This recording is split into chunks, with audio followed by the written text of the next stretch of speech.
जय हिंद साथियों मैं आशीष रावत आप सभी का स्वागत करता हूं आपके अपने YouTube चैनल NRDA क्लासेस में। दोस्तों जैसा आप सभी जानते हैं कि हम सब मिलकर तैयारी कर रहे हैं इंडियन आर्मी अग्निवीर भर्ती 2025 की। और हमने जो है कल जीके स्पेशल और जीएस स्पेशल बहुत ही शानदार 100 सवाल हल करे थे, वन लाइनर। अगर आपने वो क्लासेस नहीं देखी है तो जाइए वो जरूर से देखिएगा। और इस क्लास से पहले हमने 9 प्रैक्टिस सेट कर लिए हैं जो कि जीके और जीएस के होते थे। दोस्तों आज की क्लास जो है हमारी बहुत ही बढ़िया होने वाली है। यहाँ अपने पास जीके के 25 क्वेश्चन और साइंस के 25 क्वेश्चन होने वाले हैं जो कि इंडियन आर्मी भर्तियों के अंदर पूछे जाते हैं। दोस्तों ये रिलेशन भर्ती, जीडी, ट्रेडमैन और डब्ल्यूएमपी तीनों के लिए ही इंपॉर्टेंट क्लास होने वाली है। 40 आपको मैं टारगेट देता हूं कि 50 में से जो है आप 40 प्रश्नों को हल कीजिए। तो चलिए आज की क्लास को शुरू करते हैं और अपने 50 प्रश्न आज अपन सॉल्व करते हैं, जहां पर अपने पास 25 जीके और 25 साइंस के होने वाले हैं। तो भाई पहला प्रश्न हमारे सामने आ गया है कि इंदिरा गांधी गोल्ड कप जो है किस खेल से संबंधित है। दोस्तों ए ऑप्शन आपका cricket, B hockey, C football और डी बैडमिंटन। दोस्तों मैं बता देता हूं इंदिरा गांधी गोल्ड कप जो है हॉकी से संबंधित है। आपका ऑप्शन नंबर बी जो है एकदम राइट हो जाएगा। अगला प्रश्न हमारे सामने है कि भारत में उच्चतम पत्थर या पठार कौन सा है। तो लद्दाख पत्थर या लद्दाख का पठार है। ठीक है, ऑप्शन नंबर बी आपका जो है एकदम राइट हो जाएगा। जिसने भी बी ऑप्शन चुना है उसका ये क्वेश्चन राइट होने वाला है। चलते हैं आगे। अगला है, जल्दी से लाइव चैट में अपना आंसर देते चलिए। अगला है कि बिहार राज्य से अलग कर बनाया गया राज्य कौन सा है। दोस्तों मैं बता देता हूं, आपके सामने ऑप्शन दे रखे हैं। ए छत्तीसगढ़, बी उत्तराखंड, सी झारखंड और डी राजस्थान। दोस्तों मैं बता देता हूं कि बिहार राज्य से अलग कर करके कौन सा राज्य बनाया गया है। तो झारखंड राज्य बनाया गया है। सी ऑप्शन जो है आपका राइट हो जाएगा। अगले प्रश्न पर चलते हैं। तो अगला प्रश्न हमारे सामने आ चुका है भाई कि संसद में सम्मिलित स्तर होते हैं, वो उसकी जो अध्यक्षता होती है वो कौन करता है। वो कौन करता है। तो भारत का राष्ट्रपति करता है। ऑप्शन नंबर सी आपका राइट हो जाएगा। भारत के वर्तमान राष्ट्रपति कौन है। द्रौपदी मुर्मू जी है। आपका ऑप्शन नंबर सी जो है एकदम राइट हो जाएगा। अगले प्रश्न पर चलते हैं मेरे भाई। तो अगला प्रश्न हमारे सामने आ चुका है कि नालंदा विश्वविद्यालय कौन से राज्य में है। ऑप्शन नंबर बी बिहार के अंदर जो है नालंदा विश्वविद्यालय है। अगला प्रश्न हमारे सामने है कि निम्न में से किसके पक्ष में नेहरू जी थे पर गांधी जी नहीं थे। ऑप्शन नंबर बी भारी औद्योगिकरण के पक्ष में तो नेहरू जी थे पर गांधी जी नहीं थे। बी ऑप्शन आपका राइट हो जाएगा। अगला प्रश्न हमारे सामने है कि पानी का सबसे शुद्ध स्रोत कौन सा होता है। तो जो वर्षा का जल होता है यानी जो बरसात का पानी होता है वो सबसे शुद्ध माना जाता है। और ये क्या होता है, पानी का कुचालक होता है। क्या होता है, पानी का कुचालक होता है। अगले प्रश्न में चलते हैं। तो दोस्तों अगला प्रश्न है कि संयुक्त राष्ट्र संघ की सुरक्षा परिषद है, उसमें सदस्यों की कितनी संख्या है, यानी कि कितने सदस्य हैं सुरक्षा परिषद के अंदर। तो दोस्तों मैं बता देता हूं कुल जो है 15 सदस्य हैं। बी ऑप्शन आपका राइट हो जाएगा। और 15 में से 5 जो है स्थायी है और 10 जो है अस्थायी है। इनके बारे में हमने जो हमारे टॉप 100 जीके की जो फर्स्ट क्लास हुई थी उसके अंदर अच्छे से बात करी थी। ठीक है, बी ऑप्शन आपका राइट होगा। अगला है, कौन से शहर को भारत का मैनचेस्टर कहा जाता है। ऑप्शन नंबर आपका जो है दे रखे हैं। ए अहमदाबाद, बी मुंबई, सी लुधियाना और डी फगवाड़ा। दोस्तों मैं आपको बता देता हूं भारत का मैनचेस्टर जो है अहमदाबाद को कहा जाता है। ऑप्शन नंबर ए आपका राइट होगा। अगला है, सबसे पहले मनुष्य को चांद पर किस देश ने भेजा था। ऑप्शन नंबर ए रूस, बी चीन, सी जापान और डी यूएसए। दोस्तों आपका नंबर डी राइट हो जाएगा। यूएसए ने जो है सबसे पहले मनुष्य को चांद यानी मून, चंदा मामा पर भेजा था। ठीक है, अगला प्रश्न हमारे सामने है कि सरदार सरोवर परियोजना किस नदी पर स्थित है। Option number A Ganga, B Kosi, C Godavari और डी नर्मदा। दोस्तों बता देता हूं सरदार सरोवर परियोजना जो है नर्मदा नदी पर स्थित है। अगला क्वेश्चन पे चलते हैं। डी ऑप्शन आपका इसका राइट होगा कि ध्यानचंद का संबंध कौन से खेल से है। जो मेजर ध्यानचंद है जिन्हें हॉकी का जादूगर भी कहा जाता है, तो इनका संबंध किस खेल से हो जाएगा भाई। हॉकी से जो है ध्यानचंद, मेजर ध्यानचंद का संबंध है। इन्हें हॉकी का जादूगर कहा जाता है। इनके जन्म दिवस 29 अगस्त को कब मनाया जाता है। 29 अगस्त को खेल दिवस भी मनाया जाता है। ठीक है, कल भी अगले प्रश्न में चलते हैं भाई। तो अगला प्रश्न हमारे सामने है कि बीसीजी का टीकाकरण किसकी मुक्ति के लिए किया जाता है या किसकी मुक्ति प्राप्त करने के लिए किया जाता है। जो टीबी, तपेदिक या फिर ट्यूबरक्लोसिस होता है उसकी बीमारी की रोकथाम के लिए बीसीजी का टीकाकरण किया जाता है। किसका टीकाकरण किया जाता है? बीसीजी का टीकाकरण किया जाता है। किसके? टीबी के उपचार के लिए किया जाता है। अगला प्रश्न आ चुका है कि शेख हसीना वाजेद कहाँ की प्रधानमंत्री है। दोस्तों बांग्लादेश की ये प्रधानमंत्री है। कहाँ की है? बांग्लादेश की ये प्रधानमंत्री है। कौन है? शेख हसीना वाजेद। ठीक है, करंट का क्वेश्चन है। अगला प्रश्न है कि निम्नलिखित में से किस भारतीय राज्य को रेलवे स्टेशन से नहीं जोड़ा गया है। बहुत ही इंपॉर्टेंट और बहुत ही अच्छा प्रश्न। सिक्किम राज्य को जो है भारतीय राज्य रेलवे नेटवर्क से नहीं जोड़ा गया है। ठीक है, अगले प्रश्न पर चलते हैं। तो अगला है, निम्न में से किस खिलाड़ी को भारत रत्न पुरस्कार से सम्मानित करा गया है। ऑप्शन आपके सामने, A Sachin Tendulkar, B M S Dhoni, C Sunil Gavaskar और डी विराट कोहली। दोस्तों मैं बता देता हूं, सचिन तेंदुलकर को जो है भारत रत्न पुरस्कार से सम्मानित करा गया है। ठीक है, बाकी किसी को भी भारत रत्न पुरस्कार नहीं मिला है इन खिलाड़ियों में से। अगला है, राजघाट कहां पर है। दोस्तों मैं बता देता हूं, ये गांधी जी की समाधि का नाम है और ये दिल्ली के अंदर है। ठीक है, बी ऑप्शन आपका राइट हो जाएगा।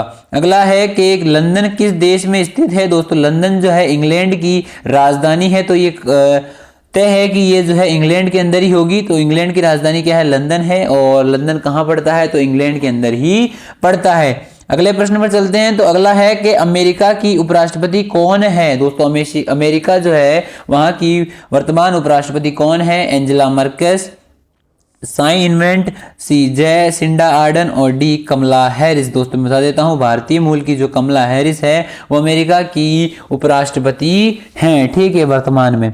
अगला है कि बैंकों का बैंक किसे कहा जाता है। तो बैंकों का बैंक जो है आरबीआई यानी कि भारतीय रिजर्व बैंक को कहा जाता है। किसे कहा जाता है? भारतीय रिजर्व बैंक को कहा जाता है। बी ऑप्शन आपका जो है एकदम राइट हो जाएगा। अगला प्रश्न है कि चंद्रमा का व्यास लगभग कितना होता है। तो दोस्तों चंद्रमा का व्यास जो है पृथ्वी के व्यास के लगभग 1/4 होता है। पृथ्वी के व्यास के लगभग 1/4 होता है। ठीक है, अगला प्रश्न है कि यमुना नदी के तट पर कौन सा उद्योग है। यमुना नदी के तट पर कौन सा उद्योग है। ऑप्शन ए है कपास उद्योग, बी चमड़ा उद्योग, सी लकड़ी उद्योग और डी जूट उद्योग। दोस्तों मैं बता देता हूं, बहुत ही अच्छा और इंपॉर्टेंट क्वेश्चन है कि यमुना नदी के तट पर कौन सा है? चमड़ा उद्योग है। ठीक है, अगला है कि नोबेल पुरस्कार जीतने वाले प्रथम भारतीय कौन थे। तो ये थे रविंद्रनाथ टैगोर और इन्होंने जीता था 1913 के अंदर। कब जीता था? 1913 के अंदर जीता था। आप कमेंट बॉक्स में बताइए कि नोबेल पुरस्कार की शुरुआत कब हुई थी। तो जल्दी जल्दी से कमेंट बॉक्स में आंसर देते चलिए। अगला प्रश्न हमारे सामने है कि विराट कोहली किस खेल से संबंधित है। दोस्तों विराट कोहली को कौन नहीं जानता। विराट कोहली जिन्होंने अभी पाकिस्तान को बहुत ही बुरी मात दी थी और अपना शतक बनाया था। ठीक है, तो कौन से नंबर का शतक बनाया था ये भी आप मेरे को कमेंट बॉक्स में बताया दीजिएगा कि कौन से नंबर का शतक विराट कोहली ने बनाया है और इनका संबंध क्रिकेट से है। ठीक है, बी ऑप्शन आपका राइट हो जाएगा। अगला है कि सुंदरवन टाइगर रिजर्व कहां पर स्थित है। तो ये पश्चिम बंगाल में है। कहां पर है? पश्चिम बंगाल में है। आपका बी ऑप्शन जो है एकदम राइट हो जाएगा। आपके यहां पर 25 प्रश्न जो है जीके के समाप्त होते हैं। किसके? जीके के समाप्त होते हैं। अपन चलते हैं अगले 25 प्रश्न जो कि साइंस के होने वाले हैं। तो क्वेश्चन आ चुका है कि पहला है कि विद्युत शक्ति की इकाई है। भाई विद्युत शक्ति की इकाई कौन सी है? ऑप्शन नंबर ए है एम्पियर, बी ओम, सी वाट और डी वोल्ट। दोस्तों मैं बता देता हूं कि विद्युत शक्ति की इकाई क्या होती है? वाट होती है, यानी कि सी ऑप्शन आपका राइट हो जाएगा। अगला है कि ध्वनि का वेग हवा में किस राशि पर निर्भर करता है। राशियां हमारे सामने दे रखी है और जो ध्वनि का वेग होता है हवा यानी एयर के अंदर किस राशि पर निर्भर नहीं करता है। दोस्तों इनमें से किस राशि पर निर्भर नहीं करता है। दोस्तों देखो, ये हवा के दाब पर निर्भर करता है, हवा के घनत्व पर निर्भर करता है, लेकिन ये हवा के ताप पर निर्भर नहीं करता है। आपका ऑप्शन नंबर ए जो है एकदम राइट हो जाएगा। अगला है कि पुल निर्माण में किसका प्रयोग किया जाता है। दोस्तों ऑप्शन नंबर ए है बुलई पत्थर, चूना पत्थर, कंक्रीट और डी इनमें से कोई नहीं। दोस्तों पुल निर्माण यानी कि जो हम ब्रिज वगैरह बनाते हैं उसमें कंक्रीट का प्रयोग किया जाता है। बहुत ही अच्छा और डपाने वाला यानी कि कंफ्यूज करने वाला प्रश्न है। ठीक है, सी ऑप्शन आपका राइट हो जाएगा। अगला है कि एक मानव कोशिका में गुणसूत्र पाए जाते हैं, तो कितने गुणसूत्र पाए जाते हैं। टोटल 46 गुणसूत्र पाए जाते हैं। और कितने जोड़े पाए जाते हैं, 23 जोड़े पाए जाते हैं और 46 गुणसूत्र पाए जाते हैं। उम्मीद है आपको सवाल समझ आ रहे होंगे, अच्छे प्रश्न हैं। अगला है कि शरीर में लोहे की कमी से कौन सा रोग होता है। शरीर में लोहे की कमी से कौन सा रोग होता है। उच्च रक्तचाप, हाई ब्लड प्रेशर, मधुमेह, शुगर, सी रतौंधी और डी एनीमिया रोग। दोस्तों मैं बता देता हूं, एनीमिया रोग जो है लोहे की कमी से होता है। ठीक है, अगले प्रश्न पर चलें। तो अगला प्रश्न है कि भाई निम्न में से कौन सा स्रोत अनवीनीकृत है, यानी जिसे वापस बनाया नहीं जा सकता है या फिर जिसे वापस रिस्टोर नहीं करा जा सकता है, तो वो कौन सा है। कोयला भंडार, डी ऑप्शन आपका राइट हो जाएगा। ठीक है, अगले प्रश्न पर चलते हैं। तो अगला है निम्न में से कौन सा पदार्थ प्रदूषण के लिए जिम्मेदार है। धुएं से प्रदूषण होता है, कार्बन डाइऑक्साइड CO2 से जो है प्रदूषण होता है यानी पोल्यूशन होता है। सल्फर डाइऑक्साइड से भी प्रदूषण होता है, तो आपका ऑप्शन नंबर डी जो है एकदम राइट हो जाएगा। उपयुक्त सभी से जो है प्रदूषण होता है या ये सभी जो है प्रदूषण के लिए जिम्मेदार होते हैं। अगला प्रश्न हमारे सामने है कि सबसे छोटी कोशिका कौन सी है। सबसे छोटी कोशिका जो है माइकोप्लाज्मा है। क्या है, माइकोप्लाज्मा है। और इसे क्या कहा जाता है, power house of the cell, power house of the cell कहा जाता है। ठीक है, माइटोकॉन्ड्रिया या फिर माइक्रोप्लाज्मा को क्या कहा जाता है, power house of the cell कहा जाता है। और ये हमारे शरीर की सबसे छोटी कोशिका होती है। अगला प्रश्न है कि सबसे बड़ा स्तनपायी जीव कौन सा है। स्तनपायी जीव कौन सा है, तो सबसे बड़ा स्तनपायी जीव ब्लू व्हेल मछली होती है। ब्लू व्हेल मछली जो समुद्र के भीतर पाई जाती है वो सबसे बड़ी स्तनपायी जीव होती है। अगला प्रश्न है कि जनरेटर एक यंत्र है जो क्या उत्पन्न करता है। प्रकाश ऊर्जा, ऊष्मा ऊर्जा, विद्युत ऊर्जा और या फिर यांत्रिक ऊर्जा। दोस्तों मैं बता देता हूं, जनरेटर के द्वारा जो है विद्युत ऊर्जा का उपयोग किया जाता है। ठीक है, विद्युत ऊर्जा उत्पन्न होती है। सी ऑप्शन आपका राइट हो जाएगा। अगला है कि भारत में सैटेलाइट लॉन्च पैड कहां पर है। दोस्तों मैं बता देता हूं, भारत में श्रीहरिकोटा के अंदर। श्रीहरिकोटा कौन से राज्य में है, ये आंध्र प्रदेश में है। कहां पर है, आंध्र प्रदेश में है। ठीक है, और यहां पर क्या है, भारत का launch pad, satellite launch pad है, वो कहां पर है, श्रीहरिकोटा में है। श्रीहरिकोटा आंध्र प्रदेश में है। ए ऑप्शन आपका जो एकदम राइट हो जाएगा मेरे भाई। अगला प्रश्न आ चुका है कि संगणक में भौतिक हिस्से की बनावट को क्या कहते हैं। तो दोस्तों क्वेश्चन इजी है, बट यहां पर संगणक आपको वर्ड दे दिया है कंफ्यूज करने के लिए। तो संगणक कंप्यूटर को कहा जाता है। संगणक के भौतिक हिस्से को जो है हार्डवेयर कहा जाता है, जिसे हम देख सकते हैं, छू सकते हैं। ठीक है, भौतिक बनावट को क्या कहा जाता है, हार्डवेयर कहा जाता है। ए ऑप्शन आपका राइट हो जाएगा। अगला है कि मानव शरीर की सबसे बड़ी ग्रंथि कौन सी है। ऑप्शन ए गुर्दा, बी यकृत, सी हृदय और डी फेफड़ा। दोस्तों मैं बता देता हूं, मानव शरीर की सबसे बड़ी ग्रंथि कौन सी है, यकृत है। आपका ऑप्शन नंबर बी जो है एकदम राइट हो जाएगा। अगला है रेलगाड़ी से अचानक रुकने से, रेलगाड़ी या फिर बस के अचानक रुकने से जो आदमी होता है वो किस तरफ गिरता है। दोस्तों ऑप्शन ए नीचे की ओर गिरता है, ऊपर की ओर गिरता है, या सी पीछे की ओर गिरता है, या आगे की ओर गिरता है। दोस्तों आपने देखा होगा कि जब बस में या फिर ट्रेन में अचानक से ब्रेक लग जाते हैं तो हम जो है आगे की ओर गिरने लगते हैं। ठीक है, डी ऑप्शन आपका राइट हो जाएगा। अगला प्रश्न आ चुका है हमारे सामने, निम्न में से मुख्य भोजन कौन सा है। तो ए आलू, बी अंगूर, सी गेहूं और डी ये सभी। दोस्तों मैं बता देता हूं कि इनमें से मुख्य भोजन कौन सा है, गेहूं है। आपका ऑप्शन नंबर सी जो है एकदम राइट हो जाएगा। अगला है रेबीज किसके कारण होता है। रेबीज जो है कुत्ते के काटने से होता है, जहां पर अपने को 14 इंजेक्शन लगवाने पड़ते हैं। अगर नहीं लगवाते हैं तो हमें कौन सी बीमारी हो जाती है भाई, रेबीज की बीमारी हो जाती है, जिसे हमें पानी से भी डर लगने लग जाता है। ठीक है, समझ आया। तो कुत्ते के काटने से कौन सी बीमारी होती है, रेबीज होती है। अगला है बिजली का सुचालक नहीं है। सुचालक का अर्थ होता है जिसके अंदर बिजली आसानी से फ्लो हो जाती है। तो ए स्टील, बी तांबा, सी एल्यूमिनियम, इन सभी के अंदर जो है बिजली वो क्या हो जाती है, फ्लो हो जाती है, यानी सभी जो है बिजली के सुचालक है। ये लकड़ी जो है साली बिजली की सुचालक नहीं है। डी ऑप्शन आपका जो है एकदम राइट हो जाएगा। ठीक है, बिजली का सुचालक नहीं है तो कौन नहीं है, लकड़ी नहीं है। डी ऑप्शन आपका राइट हो जाएगा। अगला प्रश्न आ चुका है कि मोटर कार की हेडलाइट में कौन से दर्पण का उपयोग होता है। मोटर कार या फिर जो हमारी कार होती है, आपकी फेवरेट कार कौन सी है, लाइव चैट में बताओ एक बार। स्कॉर्पियो है या फॉर्च्यूनर है, कौन सी है भाई, तेरी कौन सी है भाई, फॉर्च्यूनर है। हाँ भाई फॉर्च्यूनर है। ठीक है, तो ए उत्तल, बी अवतल, सी साधारण या फिर कला। दोस्तों फॉर्च्यूनर के सामने मान लीजिए एक शीशा लगा हुआ है, उस शीशे के अंदर कौन सा दर्पण लगाएंगे, उसकी हेडलाइट जो होती है उसके अंदर कौन सा दर्पण लगा हुआ होता है, अवतल दर्पण लगा हुआ होता है। बी ऑप्शन आपका जो है एकदम राइट हो जाएगा मेरे भाई। चलते हैं आगे।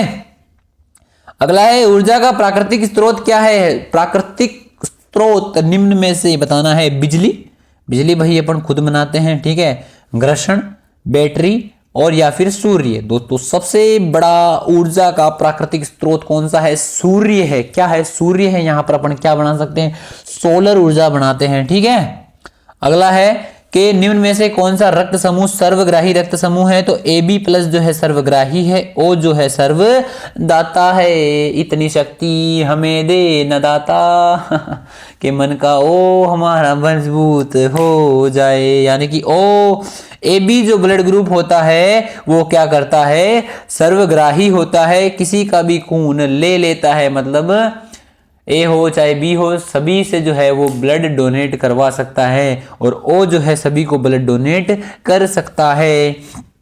ठीक है, सी ऑप्शन राइट हो जाएगा। अगला आ चुका है कि एक टैब जिस पर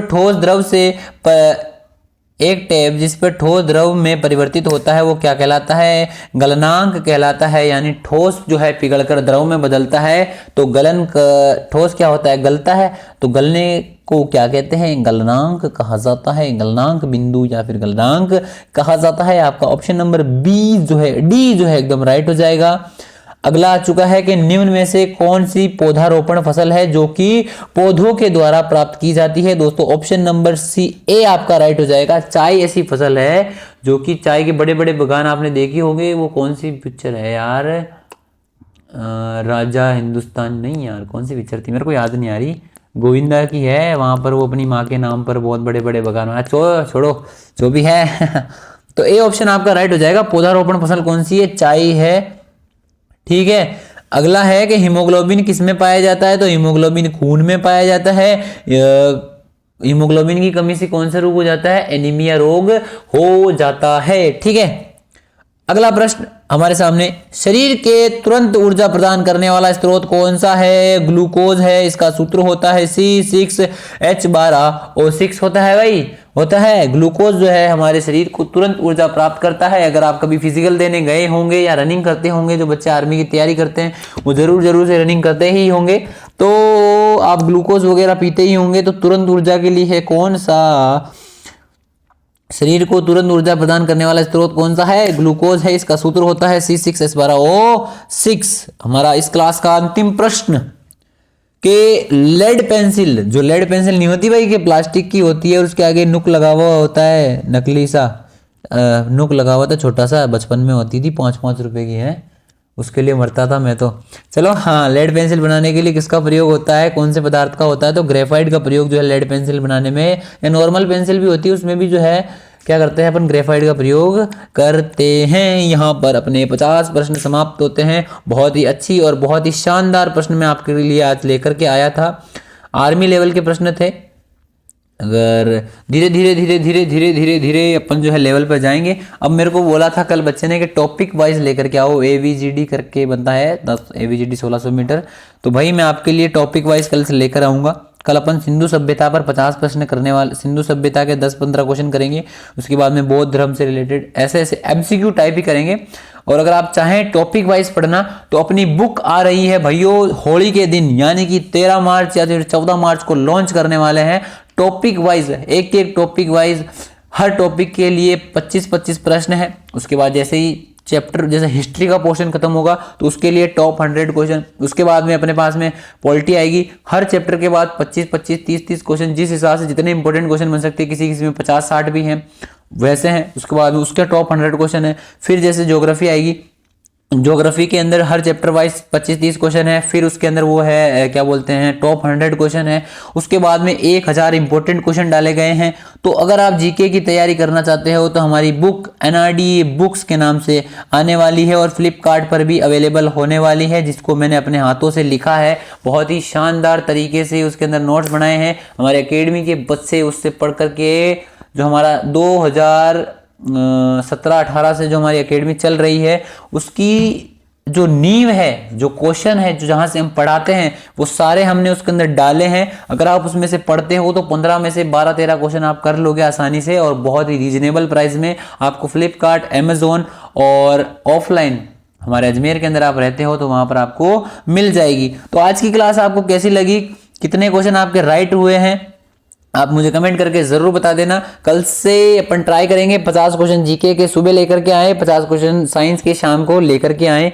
तो आज के लिए बस इतना ही। वीडियो पसंद आए वीडियो को लाइक कर देना, टेलीग्राम चैनल ज्वाइन कर लेना, वहां पर आपको इसका पीडीएफ मिल जाएगा अगर आप बिना देखे प्रैक्टिस करना चाहो तो उसके लिए। और चैनल पे नए हो चैनल को सब्सक्राइब करो यार, चैनल को सब्सक्राइब नहीं करते हो, बहुत बंदे वीडियो देखते हैं सब्सक्राइब नहीं करते, अपने व्यू आ रहे 1-1000 और लाइक आ रहे 100-100 50-50, तो मजा नहीं आ रहा। तो इस पर अपन लाइक एम रखते हैं, अपन क्या रखें 150 200, चलो 200 लाइक एम रखते हैं। 50 क्वेश्चन की सीरीज है, अगर आप 200 लाइक इस पे कंप्लीट करते हो तो कल सुबह अपन टॉपिक वाइज जो है 50 क्वेश्चन जीके के लेकर के आएंगे, शाम को टॉपिक वाइज 50 क्वेश्चन साइंस के लेकर के आएंगे। बहुत ही अच्छी तैयारी मॉक टेस्ट की जैसे आपके अपन करवाएंगे। और मैं जो है आपके लिए सोच रहा हूँ मैथ की क्लासेस लेके आना। तो कल भाई अपने जो एक वीडियो आएगी न्यू राउट डिफेंस एकेडमी के ऑफिशियल चैनल पे 6 बजे, वहां पर आप जाकर के देख लेना। आज ही आएगी, मतलब मैं आज बना रहा हूं तो आज शाम को 6 बजे अपनी वीडियो आएगी, जहां पर मैथ का सिलेबस के बारे में अपन डिटेल बात करने वाले हैं। तो मैथ के लिए तैयार रहना।